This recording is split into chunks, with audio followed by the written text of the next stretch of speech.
I could shoot one gun on the moon. Bullpups. Kind of like Brussels sprouts. Don't knock them until you try them. Get the chopper. And it pretty much changed my life. That's an exaggeration, changed my life, right?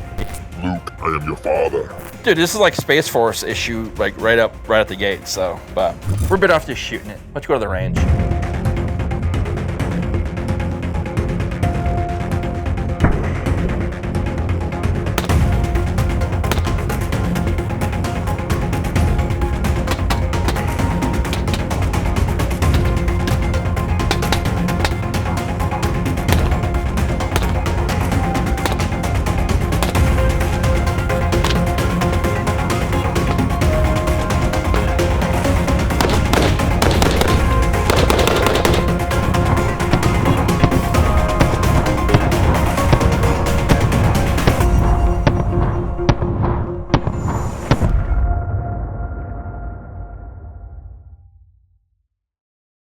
All right, guys, if you don't know what we do at RDR, number one, you go to our website, check it out, rdrgear.com. We specialize in plate carriers, placards, chest rigs, full line of canine gear, front holster mods, holster wraps, belts, galore, two-piece, EDC, you name it, we got it. rdrgear.com, check it out. Without further ado, let's get to the Springfield Hellion.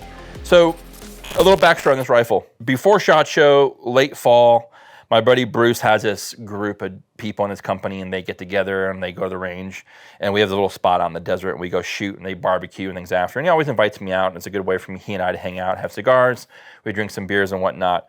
One of the dudes in his company, Brian's an older guy, he has a Springfield Hellion, and he had it pretty kitted out, and I see him, I'm like, oh God, dude's got a bullpup. Bullpup for me, coming up in the gun business, was one of those rifles that I just never really got into. And I see him show up with a bullpup, and it's a Springfield Hellion, and this dude crushes it with this rifle. I was blown away at like how well the gun shot. We were looking at some of the targets and grouping. He had a suppressor for it, and it really did surprise me. I had never seen one up close outside of his. At the time these came out, they were pretty tough to get, and they were very expensive. And I asked him, I said, what made you? Because when I went to the gun store, I saw the rifle, it looked super cool, it was unique, and I wanted a 5.56 rifle, and that's what I bought. And I said, why? He goes, when I bought it, I just told myself I was gonna learn how to shoot it. And that's what kind of intrigued me on the Hellions. Fast forward, we started doing some work with Springfield on the 1911 DS pistols, and when I got to SHOT Show, I talked to the guys there. I said, hey, would it be possible for us to review a Springfield Hellion? They said, absolutely. And so that's what we got. Springfield was nice enough to send us this rifle for review on the channel, and I have to admit, it's pretty badass. You could go into this rifle two different ways when you look at it, right? You could find flaws with it, whatever, but you really can't go that route because it's not an M4. It is the kind of Steyr AUG M4, got together one night, had a baby, and boom, this comes out. And this is otherwise known as the VHS-2, the Croatian military's version of their issued military rifle in a semi-auto format made by VHS or HS Products, I believe it is now. It's a very unique setup. It is a short stroke piston driven rifle. You have a suppressed and a normal, and the piston system is actually very easy to use. Push, turn, you're on suppressed, push, turn, you're on unsuppressed. We shot it with the Surefire Mini today. Super solid, it shoots very soft, recoil is very solid. I was very impressed. Things that really intrigue me on the rifle is the coolest set of flip-up sights you've ever seen on any rifle. They're very robust, very tactile, very easy to use. Push it back down, and it locks into place. Same thing with the rear, push up. Two apertures within the rear sight. Rotate the wheel inside here, and it rotates the two different apertures you can use for your peep sight. Adjustable for wind elevation. So we're running the Holosun 403R in the low mount. This works perfectly in regards to height over bore, line of sight. There is a bit of height over bore, something you do have to work with, but other than that, it was very impressive in that aspect of it as well. Ran the Surefire Turbo Weapon Light. I ran the cable mount through the handguard, super easy to do because the push pin right here allows the handguard to come off. Ran it through, running an older Surefire flat switch with an M-lock lock plate here. Super easy setup, super clean setup, allows you to hide the cable of the weapon light through the mount. Using the Arasaka Pro Scout mount. Reason I use that mount was because this little lip right here doesn't allow you to use the inline mounts because you've got this plastic right here, but this worked out quite well. You could flip it down if you wanted to, etc. Do what you want to do there. Trigger on this rifle is pretty impressive. There is a definite wall there, but once you get to that rear wall, trigger breaks super clean. Very well done on that aspect of it. Ambi charging handle, kind of a G36 style charging handle. Goes either way, left or right. The gun is full ambi. Do as you wish. If you want to set it up ambidextrous, lock it, change it up, rotate the bolt, pin the door shut. It goes to the other side. Super simple setup. Very impressed. The rear stock is super cool because I like it in the closed configuration, but it extends quite a bit further. In the closed configuration, all the way short as it is right here, what you're seeing, this length right here, I'll show you real fast. It's kind of neat to see. If you line them up buttstock to buttstock, it is a 16-inch barrel with the overall length of a 10.5-inch carbine. Pretty neat setup there, but you have a 16-inch barrel. And we did some video today of just kind of not working from a car per se, but having it in a vehicle.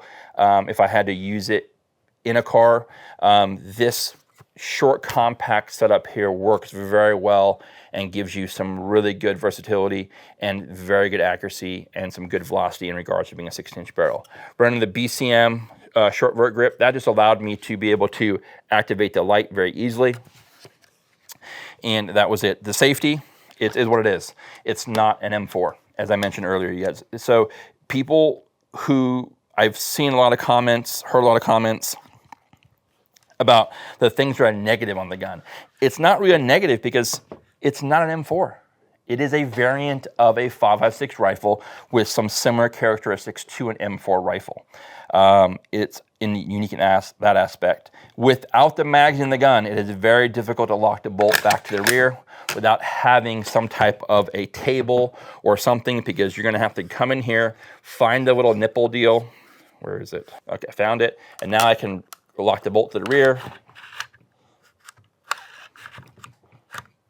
And there we go. It's a little deal right there, but now I can lock the bolt back. So now we have, we're set there. That's a little bit of a pain, right? But otherwise you would use an empty magazine. You were done for the day. You were gonna go back to the safe table or to the range, bag, whatever, magazine in, lock the bolt back, drop it, and you'd be done. And that's how you would do it normally, right? And you're gonna be able to look in there, clear, safe, etc. QD slots are several, 1, 2, 3.